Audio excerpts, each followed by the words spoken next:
그래서 이제 오늘이 1계명을 좀 마무리해야 되는 그런 날입니다. 그래서 이제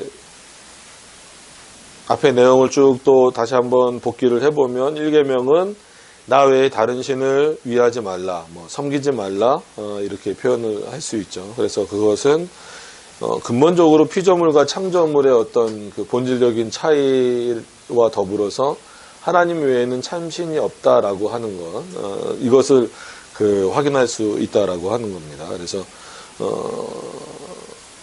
그래서 하나님만이 유일한 참신이 되시고 또 그 하나님이 우리의 하나님이 되셨다라는 게 우리에게는 가장 큰 또 은혜의 내용으로 받아들여져야 되고, 그런 사람들, 그렇게 받아들여진 자들은 당연히 여호와를 온전히 경외하고 또 영화롭게 하는, 즉 우리 유일한 경배의 대상으로서 하나님, 삼일체 하나님, 그게 뭐 하나님이라고 부르건 예수 그리스도라고 부르건 성령 하나님이라고 부르건 모두가 다 공히 삼일체 하나님이 우리의 예배의 대상이다라는 거예요.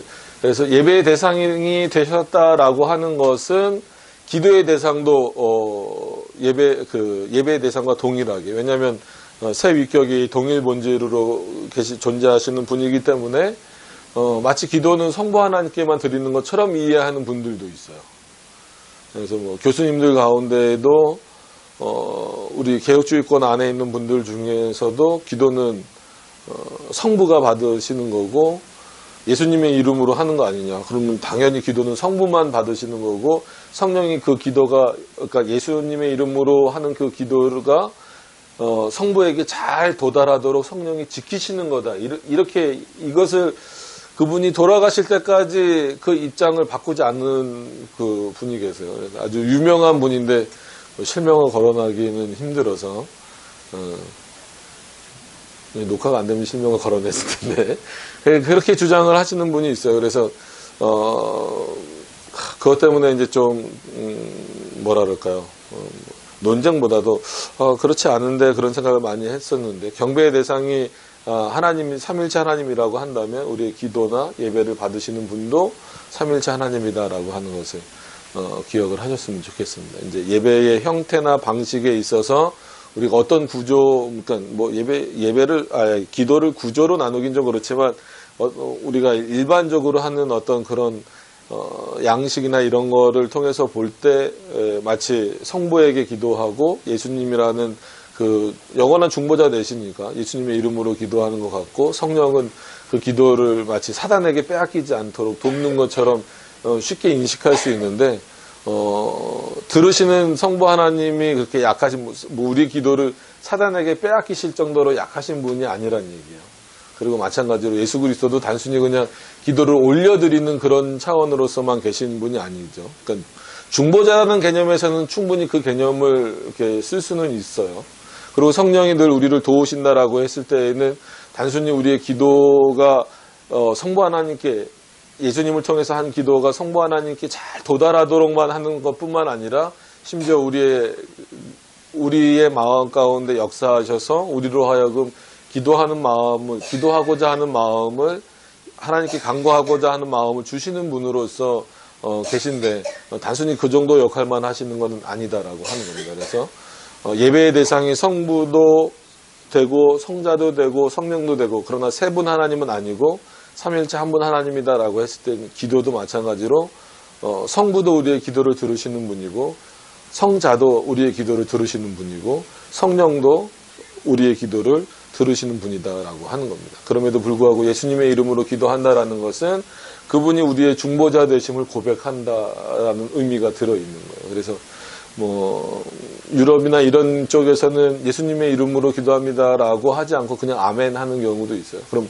그 사람들이 예수님의 이름을 그러니까 예수님의 이름으로라는 표현을 뺐다라고 해서 중보자 의미를 모른다라는 의미는 아닙니다. 그러니까 그 정도로 좀 그 차이가 있음에도 불구하고, 그러면 단순히 그렇게만 설명을 해버리면 그렇게 예수님의 이름으로 기도합니다라는 것을 고백하지 않는 사람들은 마치 그럼 예수 그리스도를 중보자로 믿지 않는 것처럼 표현되어질 수밖에 없다라는 거예요. 근데 그 사람들은 그런 의도로 하지 않아요. 그러니까 그냥 아멘 하는 사람들이 있거든요. 그러니까 그런 것들을 이제 다 종합해서 볼 때 우리의 경배의 대상은 하나님이다라고 했을 때, 그럼 그 경배를 어느 범위까지 넓힐 수 있느냐라고 하면은, 물론 넓히면 우리의 전생애고 우리의 모든 부분이긴 하지만, 또 그거를 교회 안에서 이렇게 보면 예배고 기도고 찬송의 대상도 마찬가지다라는 거예요. 그래서 우리가 뭐 이제 이 시편 찬송을 사서 이제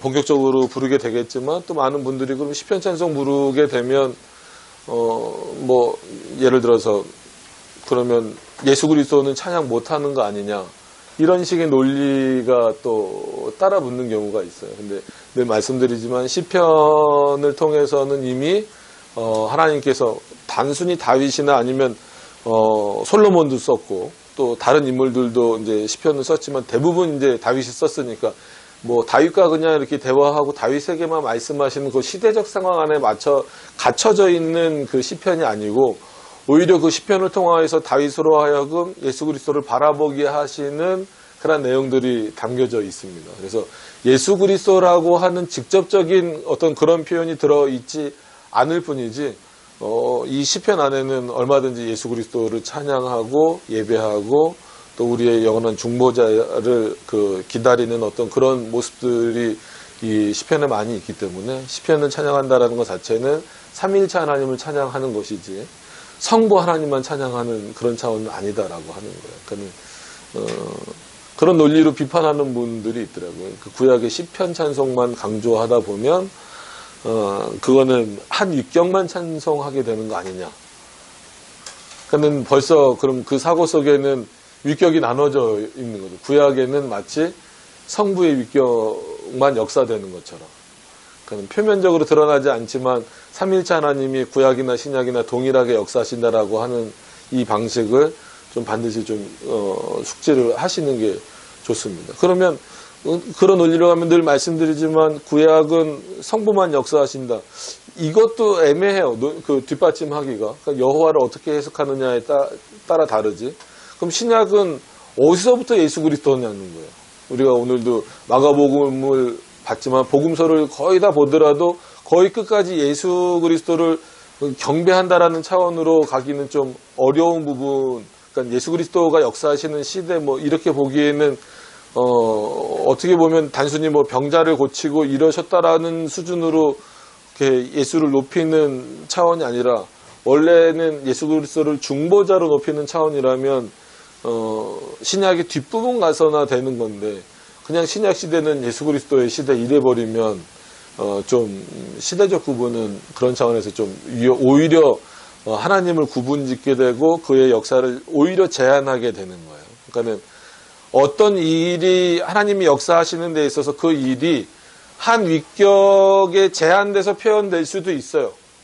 그거를 부정하지 않습니다. 그 윗격의 고유성을 부정할 필요는 없지만, 필요 없는 게 아니라 절대 부정해서는 안 되지만, 그렇다라고 해서 그 일은 그 윗격만 할 수 있다라고 생각하면 안 된다라는 거예요. 그러니까 그 윗격의 고유성으로 돌린다 할지라도 그거는 삼위일체 하나님의 분리되지 않는 전체 역사 안에서 이렇게 삼위일체 관계 안에서 이제 볼 수 있어야 된다라는 겁니다. 그러니까 그런 차원에서 이 십계명도 그러면 만약에 똑같은 거예요. 시편 찬송과 같은 논리로 어떤 얘기까지 저는 들어봤냐면, 그러니까 뭐 이건 이계명 할 때 그분이 이제 그 사역하는 분이었는데 그런 얘기에 대해서 솔직히 좀 깜짝 놀랐었는데, 십계명은 성부에 대한 거라는 거예요. 성부 하나님이 모세에게 주신 거기 때문에 이 십계명은 성부에게만 적용을 해야 된다는 겁니다. 그래서 이제 그때는 이계명을 하면서 그런 논쟁이 좀 붙었었는데, 그러니까 그리지 말라라고 했을 때 이거는 예수님이나 뭐 성령 하나님이나, 보통 성령 하나님은 사람들이 바람처럼 막 표현하잖아요.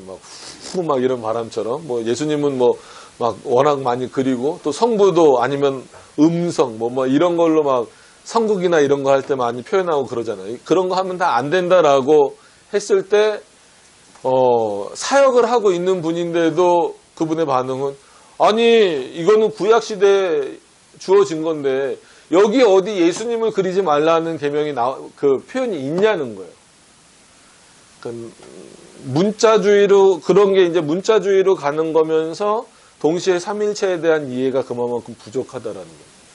이 사역을 하고 있는 분임에도 불구하고 그렇기 때문에 이 나 외에 다른 신을 섬기지 말라라고 했을 때에도 어떻게 보면 우리가 그 지금 오전에 보고 있는 마가복음과 연결시켜 보면 구약의 그러니까는 이 구약을 기억하고 있는 십계명을 기억하고 있는 그 당시의 유대인들 입장에서 보면 예수 그리스도가 자신이 하나님의 아들이라고, 즉 나 외에 다른 신을 섬기지 말라라고 명령하셨던 그 하나님만 있는 줄 알았는데, 계시는 줄 알았는데, 이 그냥 뭐 한마디로 젊은 사람이 와갖고 내가 하나님의 아들이라고 그러고 아버지와 나랑 같다 그러고 모세도 나를 알았다 그러니까 어떤 면에서는 뭘 어기는 것처럼 보이는 거예요. 예수님이 십계명을 어기는 것처럼 보이는 거예요. 그러니까 이런 식으로 어떻게 보면 삼일체에 대한 전체적인 이해가 없으면 이 제1계명부터 이해하기가 어려워요. 그럼 예수님 당시에는 그게 좀 이해하기 어려운 부분일 수는 있어도 지금은 이미 이런 내용들이 삼일체 하나님과 다 연결되는 것이다라고 하는 것을 다 우리가 알 수 있음에도 불구하고 여전히 십계명은 구약적인 것 아니면 성부에게만 적용되는 것이라고 말하면 솔직히 우리는 예수 그리스도도 섬기면 안 되고 성령도 섬기면 안 되고 한 위격인 성부의 제안에서 나 외에 다른 신을 섬기지 말라라고 표현을 해야 된다는 거예요. 그러면 그거 자체가 성경 전체를 깨버리는 게 되는 것이고 하나님을 우리 마음대로 분리시켜 버리는 개념이 돼버리는 거예요.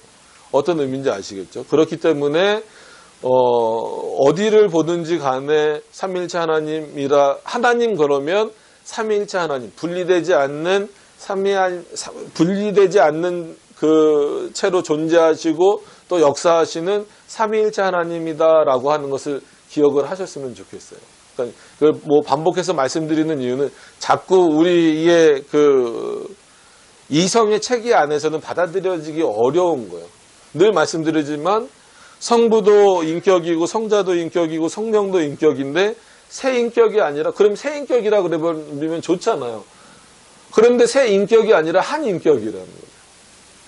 그럼 이 한 인격을 3분의 1씩 나눠 가졌나? 아니에요. 성부도 하나님으로서 완전하신 인격이고 성자도 하나님으로서 완전하신 인격이고 성령도 하나님으로서 완전하신 인격이에요. 그럼에도 불구하고 삼위일체 하나님도 분리되지 않는 삼위일체 하나님도 한 인격으로서 완전하신 하나님이에요. 이거 해버리면 사위일체라 그럴까 봐 안 내리는 거예요. 이거는.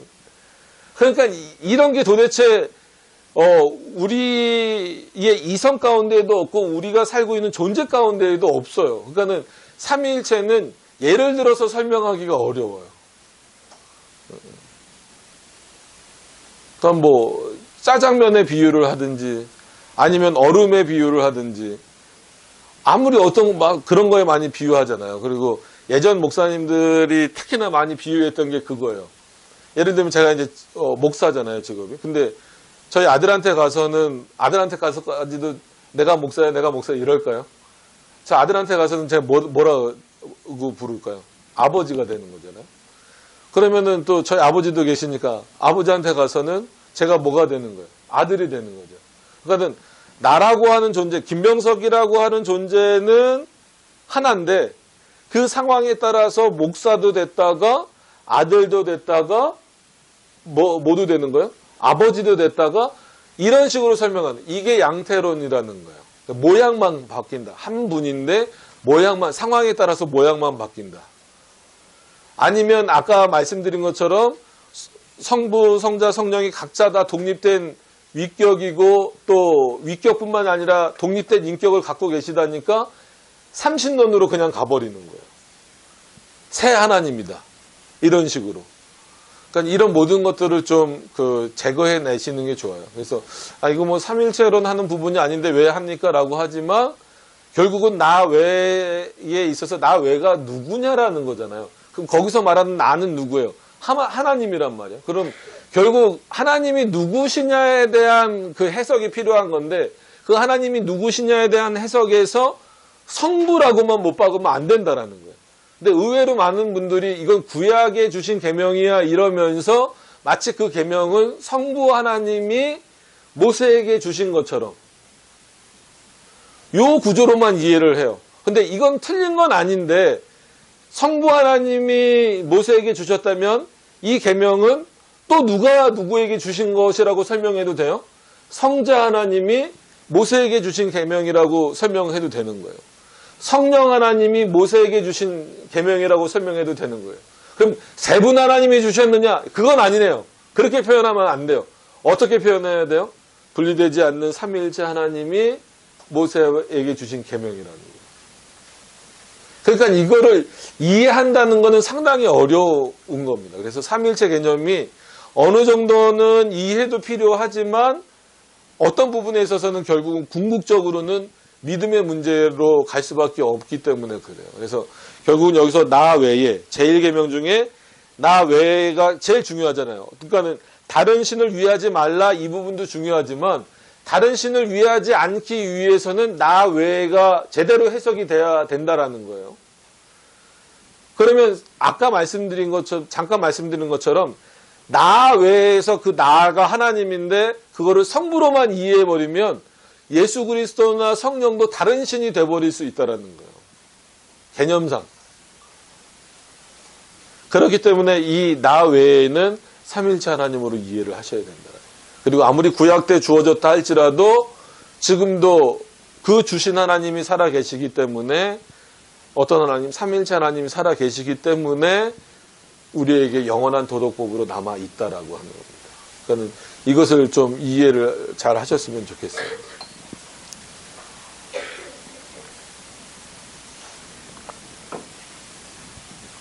그래서 이런 내용들은 이제 뭐 쭉 다뤄왔고, 그래서 1계명이 금하는 것은 참신을 하나님으로 알지 아니하거나 우리 하나님으로 경배하지 않고 영화롭게도 하지 않고 심지어 그 하나님만이 받으셔야 되는 영광을 대신 가로채는 것. 그게 이제 우상숭배다. 그래서 뭐 이단들뿐만 아니라 심지어 뭐 목사들도 쉽게 빠질 수 있는 유혹이고 성도들도 쉽게 빠질 수 있는 그런 유혹이다라고 지난 시간에 말씀을 또 드렸었습니다. 그래서 그런 것들을 이제 금하면서 48문으로 오늘 이제 넘어와서 보시면 그러면 이 제1계명 중에 나 외라고 또 강조하잖아요. 나 외라 한 말씀이 우리에게 특별히 교훈하는 것은 무엇인가라고 했을 때 한 번 더 말씀드리지만 이 나 외에는 누구예요? 삼위일체 하나님이다라는 거예요. 그러니까 뭐 굳이 어거스틴의 표현을 인용하면 삼위일체 하나님의 외부로의 사역은 나뉘어지지 않는다. 그래서 뭐 삼위일체 할 때 또 뭐 말씀을 드리겠지만 그 외부로 성부가 주체가 되고 성자가 주체가 되고 성령이 주체가 될 때는 보통 전치사 관계다. 여기는 이제 이제 청년 이제 분들은 다 아실 거예요. 그죠? 전치사 관계다 그러면 이제 무엇으로부터 무엇과 함께 뭐 이런 관계로 역사하시는. 그러니까 어떤 유격이 주체가 되든지 그러니까 그 부분을 놓치지 않으셨으면 좋겠어요. 그래서 신학생들한테는 물어보는데 성도님들한테는 물어보지는 않는데 말씀드리고 다음에 제가 갑자기 막 물어볼 수도 있어요. 그렇다고 또 안 오시면 안 됩니다. 예를 들어서 그거죠. 성부가 주체가 됐을 때에는 어떻게 역사하시는 건가요? 성부가 주체로 나타나셔서 역사하실 때에는 그럼 나머지 두 위격은 쉬고 계시냐는 거예요. 그렇지 않다라고 했을 때에 그럼 성부는 성자와 성령을 통하여 역사하신다. 이게 전치사, 그렇기 때문에 이걸 전치사 관계라는 거예요. 그러면 성자 하나님이 주체가 됐을 때에는 성부로부터, 그러니까 성부가 전신성의 그 얘기는 뭐 나중에 합시다. 그럼 성부로부터 성령을 통하여 역사하신다. 그러니까 성령이 주체가 됐을 때에는 우리는 필리오키 논쟁이잖아요. 그게 뭐냐면 아들로부터도 성령이 발출하신다라는 개념이에요. 저 동방교회, 그러니까 지금은 이제 뭐 굳이 말하면 러시아 정교회 정도 되겠지만 예전에 그 아타나시우스 신조가 있을 때의 동방교회니까 러시아 정교회하고는 또 다른 거예요. 지금 굳이 비교하면 이제 그쪽이긴 하지만 이제 거기서 벌어졌던 논쟁이 아타나시우스 그 시대에 벌어졌던 논쟁이 뭡니까? 성령이 과연 성부로만 발출하느냐, 성자에게서도 발출하느냐. 동방교회는 성부에게서만 발출한다라고 주장을 했고 서방교회는 아니다. 성령은 성부로부터도 발출을 하고 성자로부터도 발출을 한다. 그래서 이게 그 성자와 관련된 논쟁이다. 그래서 필요급의 논쟁이라 그래요.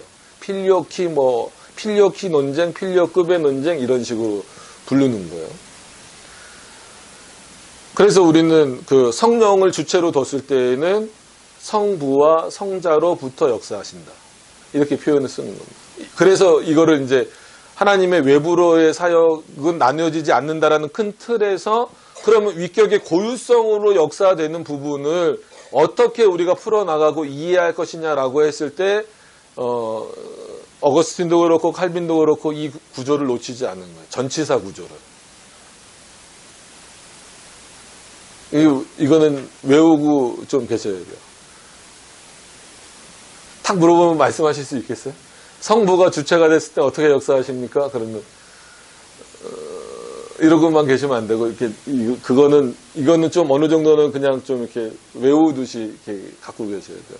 한 번만 더 말씀드릴게요. 성부가 주체가 돼서 역사하실 때에는 성자와 성령을 통하여 성자가 주체가 돼, 즉 예수 그리스도가 주체가 돼서 역사하실 때에는 성부로부터 성령을 통하여 그리고 성령이 주체가 되셨을 때에는 성부와 성자로부터 역사하신다.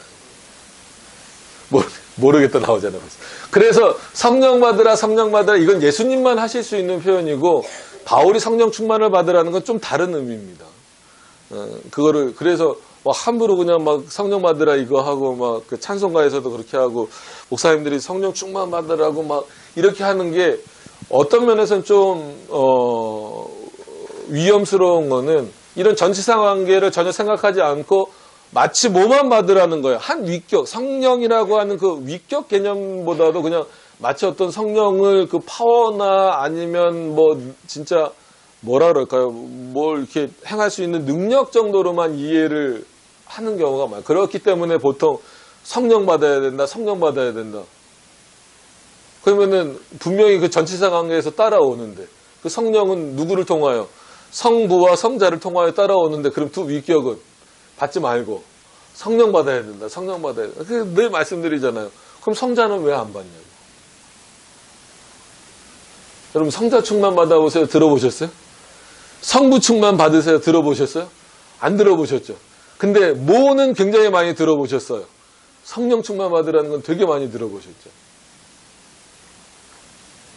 그러니까 이 위격적 개념이 좀 부족해서 그런 거예요. 그런 부분들이 좀 안타까워요. 그러니까 분명히 바울이 성령 충만을 받으라라는 표현을 썼어요. 그랬을 때는 그 삼위일체 구조 자체를 부정하면서 쓰는 한 위격에만 제한해서 쓰는 그런 표현이 아니라 거기서는 성령이 어쨌거나 우리의 구원의 그 구원받은 자들의 전체 역사를 이끌어 가시는 그 주체로서의 표현이기 때문에 그렇게 표현을 하고 있는 거지. 나머지 두 위격을 무시해 가면서 마치 그 두 위격과는 상관없이 단독으로 성령만 받으라는 그런 차원으로 이해를 해서는 안 된다라고 하는 거예요. 그렇기 때문에 상당히 그 문제가 많이 벌어지는 거예요. 그래서 뭐 성령의 능력 그래가지고 지금도 아예 성령 시대라고 막 부르면서 막 성령 체험을 해야 된다 그러고 그럼 성부도 체험하지.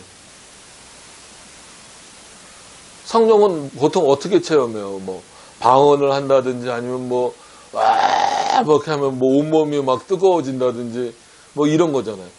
그럼 성자는 어떻게 체험할 거예요? 십자가에 한번 달려봐요? 성부는 어떻게 체험할 거예요? 성령을 체험해서 하나님을 알 거면 이왕이면 성부도 체험해야 될 거 아니에요.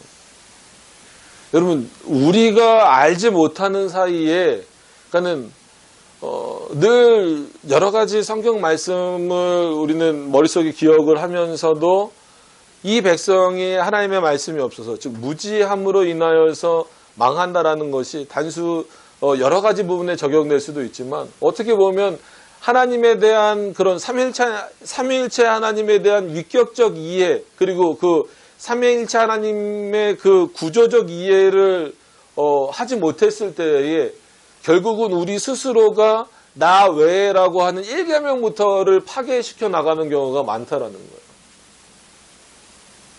그죠? 예배의 대상도 마찬가지고, 성령을 함부로 본인이 뭐 할 때 성령이 나간다라는 목사님도 있고, 막 그래서 마이크에 이렇게 막 뭐 층층 감아, 수건 같은 거 층층 감아갖고 막 부르는 목사님도 있어요. 그러면 막 추풍 낙엽처럼 막 쓰러지고 뭐 하고 막. 그래서 저는 예전에 그런 집회 제가 가고 싶어서 갔겠어요? 끌려갔죠. 뭐 어느 교회라고 얘기할 수는 없는데 갔는데, 우리 그때 이제 제가 강도사 때였나 전도사 때였나 잘 기억이 안 나는데 안 쓰러졌어요. 쓰러질 이유도 없고 쓰러지고 싶은 마음도 없고 막 후 우니까 막 다 쓰러져요, 성도들이. 그래서 가만히 앉아 있었죠. 그래서 앞에 목사님이 너넨 뭐야? 그래. 어느 교회 전도사인데요. 하여튼간 신학하는 것들이 믿음이 없어. 그러는 와, 그 넘겨뜨리려고 막 저를 자꾸 막 머리를 막 흔들고 그러는데, 그때는 뭐 어지러울 때도 아니고 머리를 막 흔들고 그러니까는 더 도끼가 아프면 넘겨봐라. 내가 넘어가라. 그러더니 가면서 저 믿음 없는 전도사라고.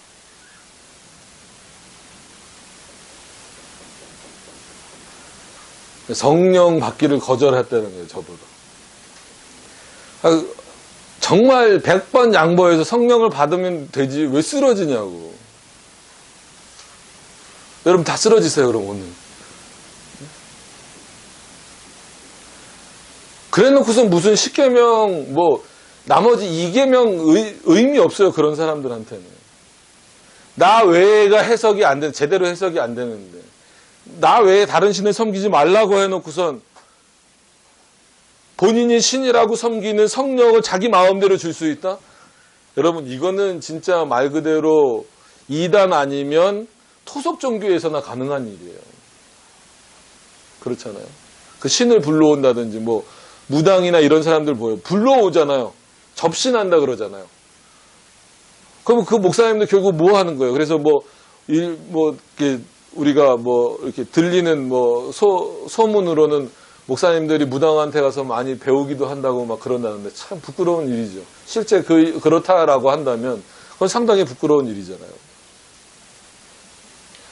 성령을 체험하는 거를, 성령 하나님을 만나는 거를, 그래요. 우린 성령 하나님 만나야 돼요. 성부도 만나야 되고 성자도 만나야 돼요. 근데 그렇게 새 위격을 따로따로 만나는 게 아니라 그냥 하나님을 만난다고 표현을 하는 거예요. 그래서 우리가 지금 예배드리는 이 시간에도 누구를 만나는 시간이요? 하나님을 만나는 거예요. 삼위일체 하나님을 만나는 거예요. 한 위격을 만나는 게 아니라 삼위일체 하나님을 만나는 거예요. 그 하나님을 경배하는 거고. 근데 한 위격만 가지고 그 위격만 받으라고 하고 그 위격을 받아서 나오는 것이 그 열매라고 하고 이렇게 해버리면 10계명 전체가 이미 1계명부터 깨지는 거예요. 교회 안에서.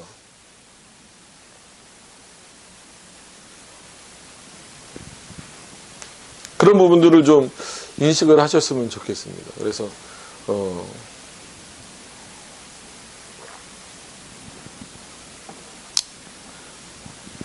은사에 대해서도 얘기하고 싶은데 그건 나중에 하고요. 거기 고린도서나 이런 데 할 때 하고, 거기도 한 성령께서 주신다 그랬는데 성령이 주신 은사를 자기 것처럼 생각하고 좀 답답하죠. 자, 좀 진행을 해봅시다. 내용을 들어가서 보시면, 자, 1계명 중에 나 외라 한 말이, 그래서 저는 이 나 외란 부분을 굉장히 좀 강조하고 싶은 거예요. 제대로 이 부분이 해석되지 않으면 솔직히 뒷부분 다른 신을 위하지 말라, 이거는 의미가 없어질 수 있다는 거예요. 그러니까 그 1계명 자체가 의미가 없다는 게 아니라 나 외에라고 하는 이 부분이 정확하게 정립되지 않으면 다른 신이 돼버릴 수 있어요. 실제로 그 성자와 성령 자체가 그러지 않기 위해서라도 이 나 외에는 분명히 삼위일체 하나님이시다라고 하는 것을 반드시 기억을 하셔야 됩니다. 그래서 제1계명 중에 나 외에라 한 말씀이 우리에게 특별히 교훈하는 것은 만물을 보시는 하나님이다라는 거죠. 그러니까 이 온 우주를 보고 계시는 분이에요. 그러니까는 편재를 말하잖아요. 편재. 편재가 뭡니까?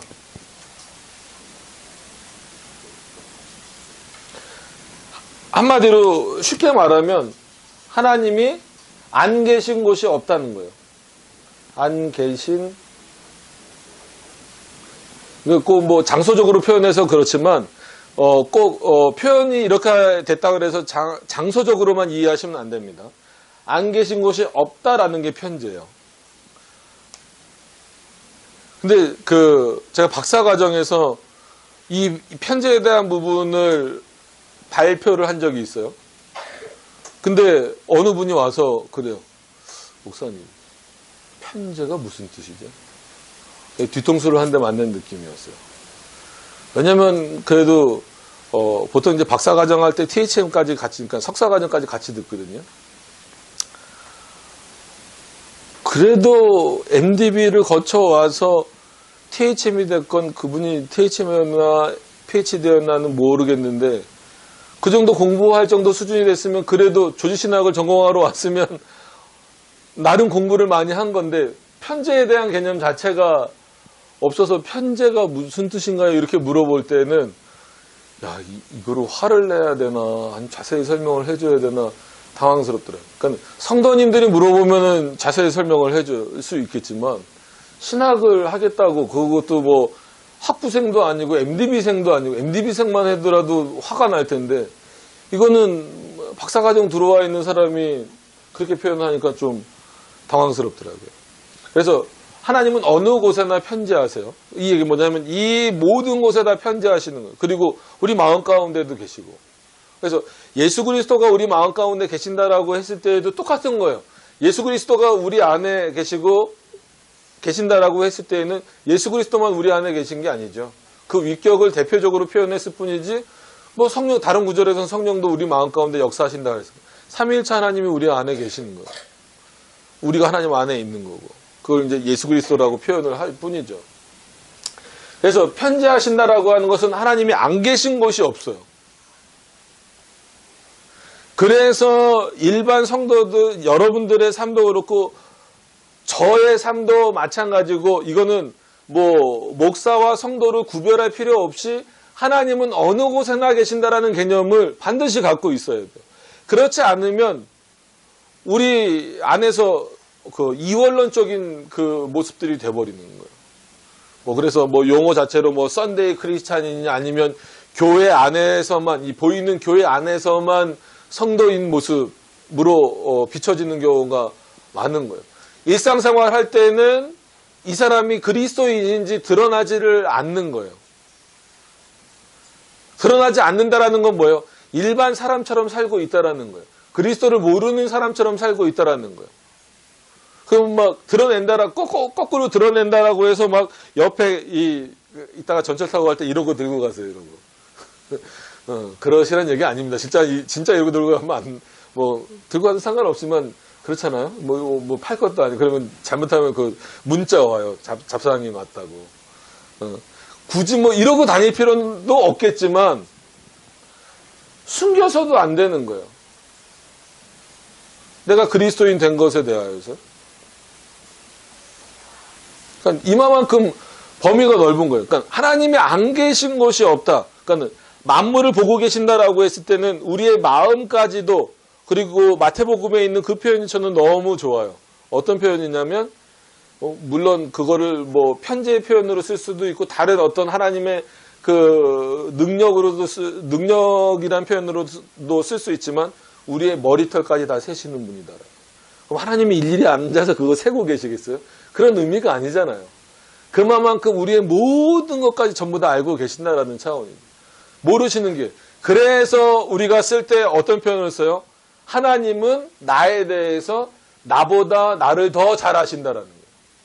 심지어 어떨 때는 그래 살아가다 보면 내가 나를 잘 모를 때도 있어요. 내가 스스로가 놀랐다. 다른 사람에게 저 사람에게 저런 모습이 있었나라고 놀랄 때도 있지만 어떨 때는 내가 왜 이러지? 내가 이런 모습이 있었나? 라고 생각할 때도 있단 말이에요. 근데 이런 모습까지도 하나님은 이미 알고 계신다라는 거죠. 숨을 데가 없어요. 그러니까 아담과 하와가 선과 악을 알게 하는 나무 열매를 떠먹었다. 오늘 왜 이렇게 발음도 세고 목도 쉬고 따먹고 나서 한 행동이 뭐예요? 하나님으로부터 숨으려고 하잖아요. 벗은 모습을 부끄러워한 것도 있지만 하나님으로부터 숨으려고 하잖아요. 근데 숨을 수 있습니까? 그곳이 어떤 곳인데? 하나님이 창조하신 곳이잖아요. 하나님이 창조하셔서 하나님의 능력이 미치는 곳이고 하나님의 명령이 임하는 곳임에도 불구하고 사람은 타락했다라고 해서 자기의 관점으로 그 하나님이 역사하시는 곳에서 하나님으로부터 숨을 수 있다라고 생각하는 게 인간이에요. 이게 인간의 근본적인 사고이기 때문에 이거는 중생한 우리들에게도 여전히 남아 있어서 때로는 이 모습은 하나님이 나의 이런 모습은 하나님이 안 보셨으면 좋겠다라고 그게 믿음 어떤 회개나 믿음의 표현일 수도 있겠지만 마치 하나님이 안 보시는 것처럼 생활할 때가 많이 있어요.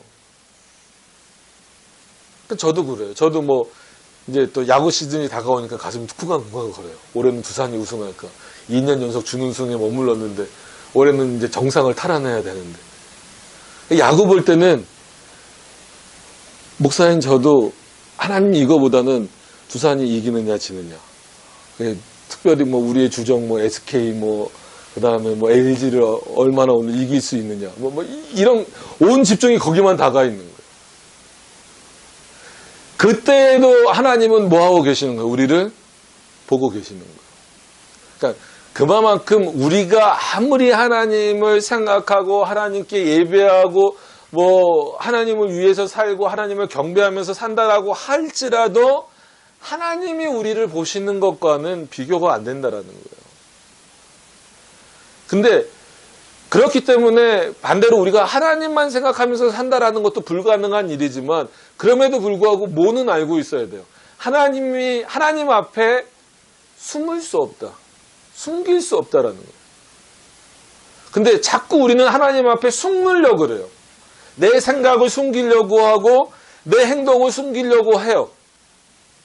그게 하나님 앞에 숨기려는 모습이 외부로도 나타나는 거예요. 그래서 솔직한 얘기로 저도 성도님들에게는 좋은 모습을 보여드리려고 그러는 거예요. 때로는 저도 화가 나고 막 욕을 하고 싶을 때도 있고 특히 운전할 때 많이 그러잖아요.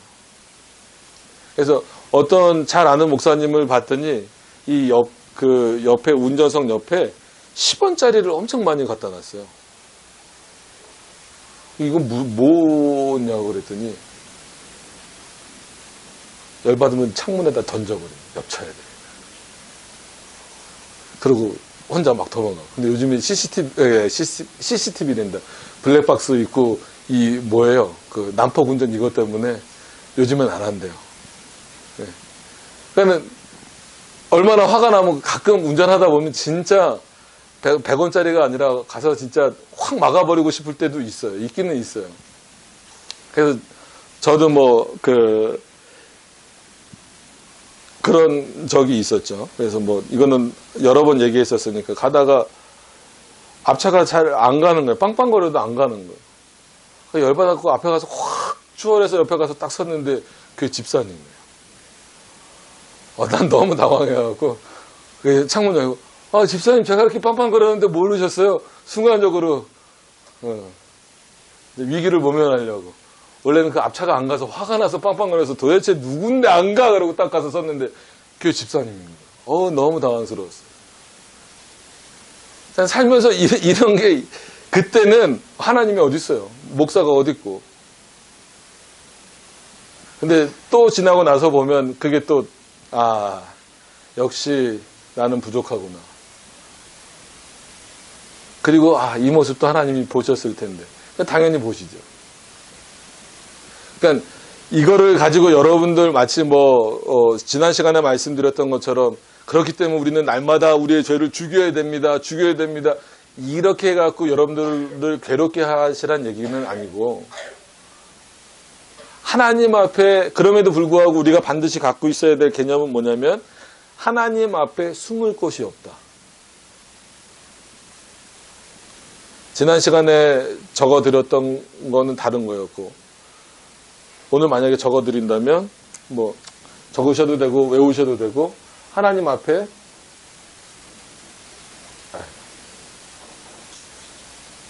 숨을 곳이 없다. 을 곳이 없다. 우리는 하나님 앞에 숨을 곳이 없어요. 반드시 기억하셔야 됩니다. 숨을 곳이 있는 것처럼 살면 안 돼요. 때로는 우리가 일상생활 하다 보면 당연히 우리의 연약함이나 우리의 부족함 때문에 하나님을 생각하는 시간 별로 없어요. 솔직한 얘기로. 그렇잖아요. 그죠? 저도 그렇고 여러분들도 그렇고 그럴 거예요. 그럼에도 불구하고 어떤 마음을 마음속에 늘 가지고 있어야 되냐는 거예요. 하나님 앞에서는 숨을 곳이 없다. 그러니까 오늘 본문을 보고 바꿔놓은 거예요. 그럼 바꿔서 말하면 하나님은 만물을 보고 계신다는 거예요. 그럼 하나님이 보시는 거는 이 지구만 보고 계실까요? 아니죠. 하나님 창조하신 온 우주, 그게 얼마나 됐든지 인간이 이제 겨우 발견해낸 그 세계보다도 더 큰 세계 안에서도 역사하시지만 그 밖에서 우리를 보고 계신다는 거예요. 이런 어마어마한 개념이 벌써 1계명에서 얘기하잖아요. 이게 특별한 교훈이고 우리들에게 그 가르침으로 주어진 내용이다. 하나님 앞에 숨을 곳이 없다라는 거예요. 그래서 만물을 보시는 하나님이 그렇기 때문에 아무 다른 신을 위하는 죄를 내려다보고 계신다는 거예요. 이때는 특히나 더 그럴 수밖에 없고,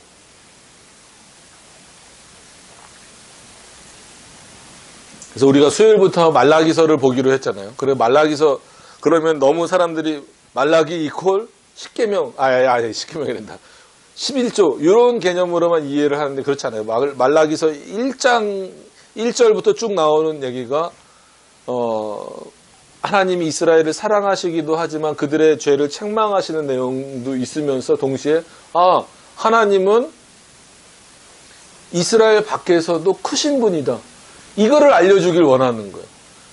저번에 그 1계명을 설명드리면서도 말씀드렸지만 자꾸 구약 백성들은 사고가 좁아지는 게 어떻게 좁아지냐면 하나님은 이스라엘을 위해서만 존재하는 신처럼, 그리고 다른 민족은 다른 신이 역사하는 것처럼 이렇게 자꾸 이해의 폭이 좁아지는 거예요. 근데 지금 그리스도인들도 그런 경우가 있어요. 그래서 마치 다른 신을 인정해야 된다 이렇게 대놓고 말하는 WCC도 있지만 그렇지 않고 그냥 일반 성도들 가운데에서도 그리고 우리는 하나님이 보호하시는 거고 저 사람들은 각자 믿는 신이 알아서 돕겠지 이렇게 생각하는 성도들이 생각보다 많이 있다라는 거예요. 에이 설마 그러겠어요라고 하는 그 설마가 사람 잡는다고 그런 경우 상당히 많습니다. 그래서 의외로 다른 신을 위하는 죄를 내려다보시고 분하게 여기신다. 그리고 여기 해석에서는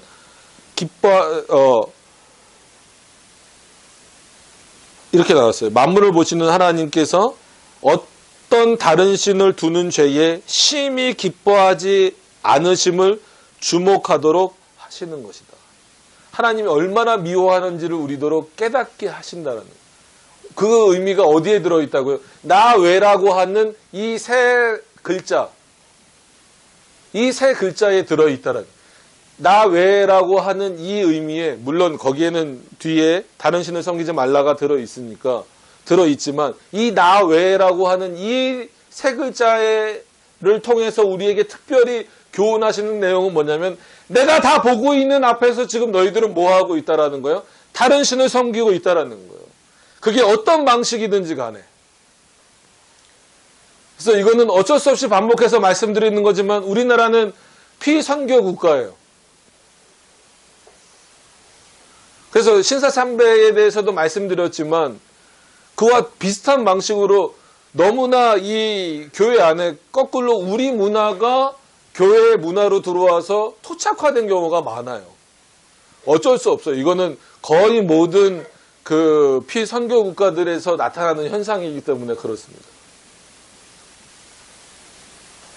그러다 보니까 우리 안에 마치 두 신을 섬기는 것처럼 하나님을 섬기면서도 예전의 습관을 못 버리는 것처럼 그리고 이스라엘 백성들이 어쨌거나 애굽에서 400년을 넘게 살았으면 벌써 거기서 이스라엘 백성임에도 불구하고 애굽에서 태어난 사람도 있을 거 아니에요. 태어나서 죽은 사람도 있을 거고 태어나서 어떻게 보면 태어나자마자 아무리 그 가정에서는 뭐 하나님을 섬긴다 할지라도 전체 문화에서는 어떤 문화를 받아들일 수밖에 없어요. 애굽의 문화를 받아들일 수밖에 없는 그런 상황에 처해 있는 경우가 많다는 거죠. 그러니까 어떻게 보면 우리나라 상황과 그렇게 다르지 않아요. 우리나라도 각 가정마다 기독교 가정에서 태어났다라고 한다면 그 사람이 어렸을 때부터 기독교적인 그 문화를 접하겠지만 그럼에도 불구하고 아무리 막으려고 하더라도 동시에 어떤 개념이 들어올 수밖에 없어요. 대한민국이라고 하는 이 사회가 가지고 있는 문화적 개념이 들어올 수밖에 없어요. 그러니까 예를 들면 이제 저희 외할머니가 돌아가셨는데 권사님이셨는데 아직도 그 기도 소리와 그 찬송 소리가 시편 찬송처럼 부르셨어요. 모든 찬송가를 같은 음으로. 옛날 어르신이라 그런가 봐요. 그래도 그게 이제 귓가에 맴돌아요. 그 정도로 새벽 기도를 저 부평까지 걸어가시고 막 이러신 분인데 한 가지 돌아가실 때까지 소천하실 때까지 못 고치신 게 있어요. 비는 용이 준대요. 그러니까 그거는 믿음이 없으신 게 아니잖아요. 예수 그리스도를 다 구주로 고백하고 다 하시고 그렇게 새벽마다 일어나셔서 기도하시고 진짜 제가 이제 어렸을 때는 그 집에서 부르는 이름은 현엽이었어요. 우리 현엽이 잘 되게 해주세요. 뭐 잘 되게 해주세요. 다 뭐 그렇게 기도하시고 근데 그 기도가 지금도 이렇게 생생하게 들릴 만큼 들리는데도 이제 나중에는 이제 재밌어서 물어보는 거죠. 할머니 비는 누가 준다고요? 용이 준다니까. 아니 하나님이 준다고요. 아니야 비는 용이 주는 거야.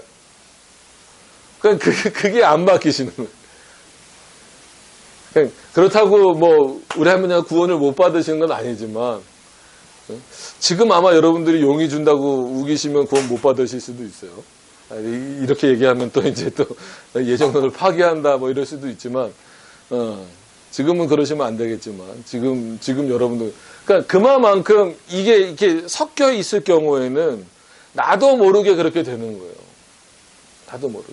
그래서 무슨 뭐 창경궁이나 이런 데 가면 뭐 이렇게 그런 거 있잖아요. 맨날 뭐 이렇게 동전 던져갖고 뭐 소원 비는 거. 이런 문화에 너무 많이 노출되어 있어서 왠지 한 번씩 다 던져보신 분들 계시죠? 그죠? 저도 어렸을 때 한 번씩 몇 번 던졌어요. 거기 안에 들어가나 안 들어가나. 던져도 잘 안 들어가더라고요.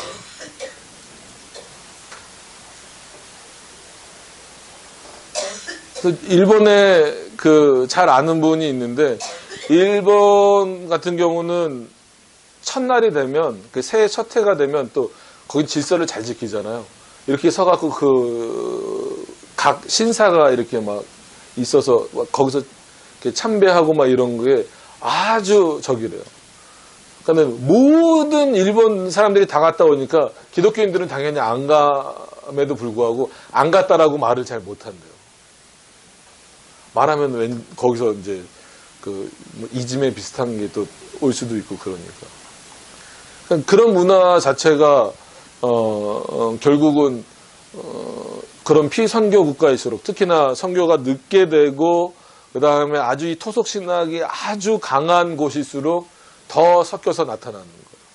그러니까는 이 당시에도 그 애굽에서 400년이라는 시간을 보냈다라고 하는 것은 굉장히 긴 시간이에요. 그러니까는 뭐 예를 들어서 그 일제의 잔재를 없애자 그래서 뭐 용어도 바꾸고 뭐 막 하는데 그 잔재가 몇 년 동안 생긴 거예요. 뭐 그 전부터도 그랬겠지만 본격적으로 광복되기 전까지 본격적으로 우리가 일제의 지배를 받았던 거는 36년 정도밖에 안 돼요. 채 40년도 안 된단 말이에요. 그럼에도 불구하고 얼마나 많은 부분이 영향을 받아요. 빠게스 뭐 이런 거 그죠? 어른들 보면 다 빠게스 그러죠. 빠게스가 뭘까? 그냥 바구니잖아요. 이런 예를 들어봐도 근데 400년이면 아무리 신앙을 잘 지켜나간다 할지라도 얼마나 많은 것들로부터 이 사람들을 이렇게 현혹시키는 내용들이 많았겠어요. 그럼 지금 우리도 마찬가지예요. 여러분들도 모태신앙도 계실 거고 중간에 하나님을 만나신 경우도 있으실 거예요. 어떻든지 간에 이 대한민국이라고 하는 이 문화권 안에서 살고 있기 때문에 직간접적으로 영향을 안 받을 수가 없단 말이에요. 아무리 내가 모태신앙으로 잘 신앙 안에서 훈련받았다 할지라도 놓치기 쉬운 부분들이 그리고 놓치고 있는 부분들이 얼마든지 있다는 거죠. 근데 하나님은 그것을 오늘은 죄를 그것이 죄다라고 말씀하십니다. 어찌됐건 그게 내 의지로 그렇게 했건 아니면 내 의지가 아니고 그냥 뭐 마치 그냥 습관처럼 아니면 뭐 엄마 아빠가 해오고 뭐 조상들이 해왔으니까 그런 뭐 습관처럼 했던 것임에도 불구하고 그게 자의적이든 자의적이지 않던 간에 그거랑 상관없이 하나님 외에 다른 신을 섬기는 것은 그가 내려다보시고 있는 차원에서 뭘 저지르고 있는 거예요. 하나님 외에 다른 신을 섬기고 있는 거예요. 잘 생각을 해보세요. 숨을 수 있다. 요 생각을 갖고 하나님 앞에서 숨을 수 있기 때문에 다른 신을 섬긴다라는 생각과 숨을 수 없음에도 불구하고 하나님 앞에서 다른 신을 섬긴다. 이거는 둘 다 죄긴 하지만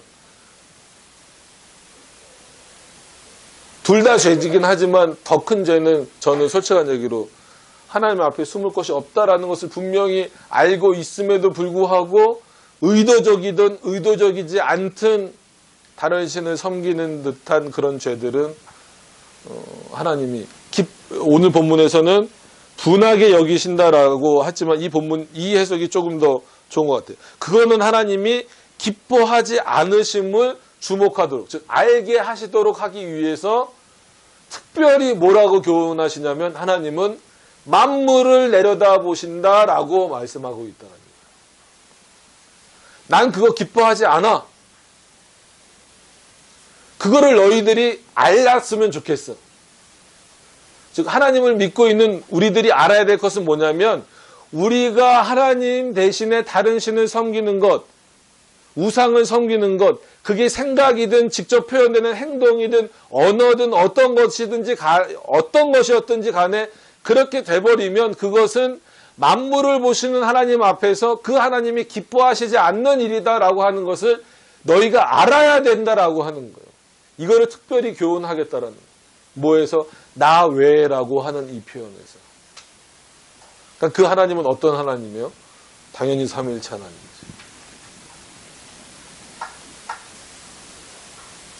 그래서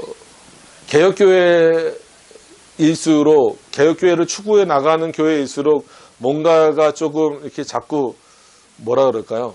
좀 없어지고 좀 허전해 보인다 그럴까요? 그러는 이유 자체가 아예 인간은 어쩔 수 없이 연약하고 또 우리가 그리스도로 인하여서 중생되고 뭐 의롭게 되었다 할지라도 여전히 그 죄성이 남아 있기 때문에 뭔가 있으면 자꾸 그거를 이렇게 하려는 모습들이 많아요. 그래서 본당 안에 십자가 걸어놓으면 자꾸 그 밑에 오고. 그래서 루터도 뭐라 그랬냐면 십자가 상에다가 모자 벗지 말라고까지 얘기했어요. 왜냐하면 모자를 벗는다라는 것은 우리가 어른 보면 보통 모자 벗고 인사하잖아요. 그건 존경의 의미잖아요. 그게 십자가나 이런 상들을 놓고 그렇게 모자를 벗는 그 행위 자체는 존경을 넘어서서 뭐가 돼버린다라는 거예요? 경배가 돼버린다는 거예요. 그거 자체가 우상숭배다 이런 거예요. 그러니까 이런 부분들을 여러분들이 좀 기억을 좀 하셨으면 좋겠어요. 그래서 그런 성도들로 하여금 그러니까는 이건 뭐 연약한 성도들이라고는 표현을 써서 죄송하지만 거기는 저도 다 포함이 되는 거예요. 목사는 뭐 안 연약해 이러지 않습니다. 목사도 연약합니다. 어떻게 보면 목사도 연약하기 때문에 거꾸로 성도들에게 그렇게 연약한 것으로 이렇게 좀 잘못된 것으로 흘러갈 수 있는 것을 거꾸로 제공하는 경우가 많은 거예요. 그런 뭐 신사도 운동이나 이런 것들을 통해서 하는 것처럼. 그래서 최대한 배제시켜 놓는 거죠. 최대한 배제시키려고 개혁교회는 좀 너무 허전한데 싶을 정도로 그냥 안 해놓는 거예요. 안 달아놓는 거죠. 달아놓지도 않고 뭐 붙이지도 않고 그냥 순수하게 말씀만 이렇게 선포되도록 최대한 하려고 그렇게 하는 겁니다. 그런 의미라고 하는 것을 좀 기억하셔서 이런 부분들이 여러분들에게 좀 잘 이렇게 정립이 되셔서 이렇게 여러분들의 삶에도 이 부분이 잘 적용이 되고 여러분들의 신앙을 잘 정립하는 과정에서도 이게 좀 중요하게 좀 작용이 됐으면 좋겠어요. 그래서 1계명이 모든 10계명의 가장 기초적인, 왜냐하면 나 외에 다른 신을 섬기지 말라라는 것 자체가 내 안에 그 개념화되고 신앙화되고 그렇게 되지 않으면 나머지 2계명부터는 의미가 없어진다니까요. 여러 번 말씀드린 것처럼 그런 차원에서 이 1계명의 나 외에 다른 신을 섬기지 말라, 거기서 금하는 것, 그리고 거기서 하라고 명령하는 것, 그리고 특별히 거기서 우리에게 오늘 교훈하는 것, 하나님이 보고 계신다. 만물을 보시는 하나님, 만물을 보고 계시는 하나님. 바꿔 말하면 하나님 앞에서 숨을 곳이 없다라는 거예요. 여러분 어디로 숨으실 겁니까? 사람 앞에서는 숨을 곳이 많죠.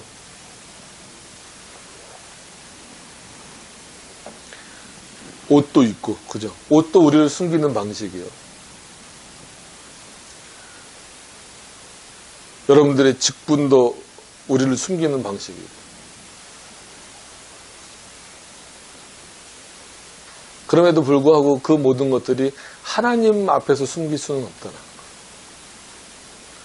그래서 그런 차원에서 우리의 머리털까지 세시고 우리의 모든 것을 아시는 하나님, 감사한 표현이면서 아주 감사하고 은혜로운 표현이면서 동시에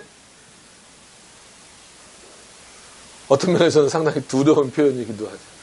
모든 것을 다 아신다. 어떤 면에서는 상당히 감사하잖아요. 그죠? 하나님 내 모든 것을 다 아시죠. 그러나 모든 것을 다 아시기 때문에 이거는 안 알아주셨으면 좋겠는데 라고 하는 것까지도 하나님은 이미 다 알고 계신다라고 하는 차원입니다. 그랬을 때 최소한 어떤 차원으로 가면 안 된다라는 거예요? 다른 신을 위하는 죄를 범하지 말아야 된다라는 거죠. 이거는 여러분들이 나는 뭐 불교에 가본 적도 없고 천주교에 가지도 않고 그러니까 난 여기로부터 자유롭습니다라고 무조건 단정 짓지 말으시고, 아까 그래서 여러 가지 예를 드린 거예요. 감정적인 예도 들어드린 거고, 어떤 뭐 도덕적인 질서적인 면에서 예도 들어드린 거고, 그 다음에 한국 문화적인 부분들도 들어드린 이유가 이 모든 것들이 복합되어서 어떻게 보면 진짜 눈에 보이는 우상은 우리가 쉽게 걷어낼 수 있어요. 생각보다. 그죠? 근데 이 마음 깊이 있는 이 우상은 뽑아내는 게 굉장히 어렵습니다. 그러니까 이 당시 이스라엘 백성들이 얼마나 어려웠겠어요. 지금도 그렇게 쉬운 일이 아니에요. 그렇기 때문에 10계명은 우리의 능력으로 지킬 수가 없다라고 말씀을 드리는 거예요. 하나님은 분명히 지키라고 말씀하셨는데 그럼 어떻게 지킬 거냐라고 했을 때는 역시 여전히 이 말씀을 주신 하나님께 도움을 구할 수밖에 없는 거꾸로. 그래서 성령께서 조명하셔야 되고 성령 하나님께서 우리에게 역사해 주셔야만 우리가 이 말씀을 올바로, 즉 이 십계명을 올바로 지킬 수 있다라는 차원에서 그것을 이제 좀 어렵게 표현하면 율법의 제3용법 이렇게 해서 결국은 지키라는 명령을 지킬 수 있는 능력은 우리 안에서 나오는 것이 아니라 하나님이 택하신 자들에게 역사하셔서 그 계명을 기쁨과 즐거움으로 지켜나가도록 하시는 방식. 그게 율법의 제3용도 중에 이제 포함되고 있다라고 하는 것을 기억하셔서 여러 가지 많은 것들을 우리가 기도해야 되겠지만 성경에 있는 것처럼 먼저 그의 나라와 그의 의를 구하라는 것처럼 우리가 하나님의 말씀대로 살기를 위해서 그리고 모든 것을 보시는 맨 처음도 보시고 맨 나중도 보실 수 있는 그 하나님 앞에서 우리가 올바로 그 하나님만을 경외하며 그리고 그 하나님이 기뻐하지 않으시는 것을 깨달으며 어떤 것이 하나님이 기뻐하시지 않을까? 어떤 것을 하나님이 기뻐하실까? 그러니까 이걸 하면 내가 좋은데 이걸 하면 하나님이 기뻐하시겠지? 이게 아니라 그 판단의 기준이 여전히 하나님의 말씀이어야 된다는 거예요. 말씀을 통해서 하나님이 기뻐하시는 방식대로 그리고 하나님이 기뻐하시지 않는 것은 버리는 방식으로 늘 갈 수 있어야 어떻게 보면 제1계명인 나 외에 다른 신을 섬기지 말라. 즉 창조주와 피조물의 근본적인 차이를 인정하는 그런 어떤 아주 핵심적인 내용으로 여러분들이 삶에서 살아가실 수 있다라고 하는 것을 분명히 좀 기억을 하셨으면 좋겠습니다. 그래서 이렇게 1계명을 좀 마무리하면서 10계명은 솔직한 얘기로 배운다 이런 것보다도 우리들의 삶에서 실천이 돼야 되는 거잖아요. 그러니까 그 실천을 하기 위해서 조금은 이렇게 좀 정리된 내용으로 공부를 우리가 해나가고 있을 뿐이지 이거를 뭐 달달 외우시라 아니면 뭐 그런 의미로 말씀드리는 거라기보다도 정말 이게 우리들의 삶에서 영원한 도덕법으로 그리고 그리스도인으로 마땅히 지켜야 될 법으로 그러나 그것을 우리를 옥죄는 올무가 아니라 기쁘고 즐거운 마음으로 지킬 수 있는 그런 내용으로 이 십계명이 우리들에게 다가오려면 여전히 그것은 살아계신 하나님 앞에 거꾸로 우리가 다시금 의지하고 의존하고 이것을 지킬 수 있도록 해달라는 그러한 간구와 어떤 그 기도가 동시에 또 있어야 된다라고 하는 것을 기억을 하셨으면 좋겠습니다. 그래서 성도 여러분들이 저도 그렇고 여러분들도 그렇고 이 1계명부터 정말 마음속에 잘 새겨서 기쁨으로 지켜나가시기를 저도 기도하겠습니다. 자, 기도하죠. 기도하고 마치도록 하겠습니다.